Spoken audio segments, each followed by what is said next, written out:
সুপ্রভাত বন্ধুরা, আশা করছি সবাই তোমরা খুব ভালো আছো। আমিও কিন্তু খুব ভালো আছি।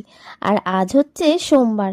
আমি তাই সকাল সকাল উঠে আমার যথারীতি আমার যা যা কাজকর্ম সমস্ত কিছু কমপ্লিট করার চেষ্টা করছি। আর এই যে চায়ের বাটি বসিয়ে দিয়েছি, চা না খেলে তো সকালবেলা থেকে কাজ শুরুই হয় না, তাই না? যেটুকু যা করার সেটুকু করে নিয়ে চায়ের বাটি বসিয়ে দিয়েছি। আর আমি আর আমার হাজব্যান্ড এখানে গল্প করতে করতে কাজ করছি, কারণ এই কবে সরস্বতী পুজো আছে না আছে এই সমস্ত কথাবার্তা নিয়ে একটা গল্প গুজব আলোচনা। তো গল্পের গরু গাছে উঠে গেছে, এখন চা না খেলে তো হবেই না। তো যাই হোক, চা খেতে খেতে আরও গল্প আড্ডা চলবে, তারপরে আমি বসাবো রান্না। আর আজ হচ্ছে সোমবার, আমাদের বাড়িতে তো নিরামিষ রান্না বান্না হবে। আর ঝটপট করে রান্না বান্নাটাও সেরে নিতে হবে, কারণ আমার হাজব্যান্ড খেয়ে বেরোবে।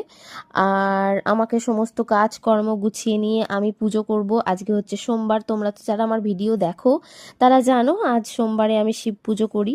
তো যাই হোক, আমার কাজকর্ম তো আমাকে মেটাতে হবে, যতই আমি গল্প করি যতই যাই করি, কাজকর্ম মিটিয়ে তারপরে আমার কাজ আমাকে করে নিতে হবে টাইম মতো, নাহলে তো দুপুর বিকাল গড়িয়ে যাবে, কারণ শীতকালের সকাল।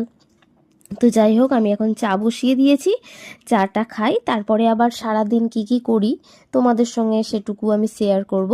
তো তোমরা কিন্তু আমার ভিডিওগুলো দেখতে থাকো আর কমেন্ট করতে থাকো। আর আমার ভিডিও যদি তোমাদের ভালো লাগে তো একটা করে কমেন্ট, একটা করে লাইক অবশ্যই করো কিন্তু বন্ধুরা।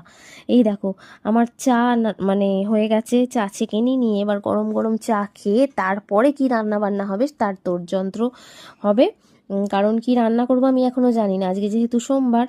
তো কি রান্না করব জানি না। কালকেও ছিল অমাবস্যা, কালকেও নিরামিষ হয়েছে, আজও নিরামিষ, তার আগের দিনেও নিরামিষ হয়েছে, কাল সেদিন ছিল শনিবার। শনিবার আর সোমবার তো আমাদের বাড়ি নিরামিষই হয়। আবার তার মাঝখানে একটা অমাবস্যা পড়ে গেছিলো, যেটার জন্য নিরামিষ হয়েছে। তো যাই হোক, আমি ভাত চাপিয়ে দিয়েছি।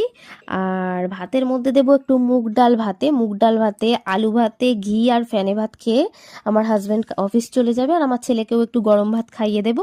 তো তারপরে তরকারি পাতি হবে, আমি আর আমার ছেলে তো দুপুরে বেলায় খাবোই। তো সেগুলো একটু পরে হবে, আগে ওদের মতো করে আগে ওদেরকে খেতে দিয়ে দিতে হবে, কারণ আমার হাজব্যান্ড তো অফিস চলে যাবে। তো যার জন্য ও একটু গরম ভাত খেয়েই, আমি বলছি যে গরম ভাত খেয়েই বরঞ্চ বেরো, তাহলে ভালোই হবে। আর এই যে এইগুলো হচ্ছে তারা মায়ের প্রসাদ, তো আমার ভাই তারাপীঠে গেছিল।